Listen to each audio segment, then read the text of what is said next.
ପ୍ରେମର ପରିଭାଷା ଦିନୁ ଦିନ କାମ ଆଡ଼କୁ ଢଳିଗଲେ ମଧ୍ୟ ଏବେ ବି କେତେ ଚାହାଣୀର ଆଦାନ ପ୍ରଦାନରେ ହ୍ୱାଟ୍ସଆପ୍ରେ କିଛି ମେସେଜ ଦେଇ ପୁଣି ଲିଭେଇ ଦେବାରେ କେମିତି କେଉଁଠି ସଚ୍ଚା ପ୍ରେମ ସତେ ଯେମିତି ଘୁମୁରି କାନ୍ଦୁଛି।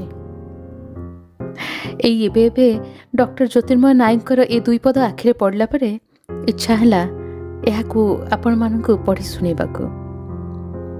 ଶୁଣି ଏକ ଦୀର୍ଘଶ୍ୱାସଟିଏ ବାହାରିବାର ସମ୍ଭାବନା ଅଛି। ଯଦି ସତରେ କେବେ କେଉଁଠି ଦିନେ ଆପଣ ବି ସଚ୍ଚା ପ୍ରେମରେ ପଡ଼ିଥିବେ। ତୋର ଏ ନୀରବତା ହଜାରେ ପ୍ରଶ୍ନ ଭରା, ଆଶା ନିରାଶର ଦୋଛକିରେ ଛଳ ଛଳ ହେଉଥିବା ଆଖି। ତୋର ଏ ନୀରବତା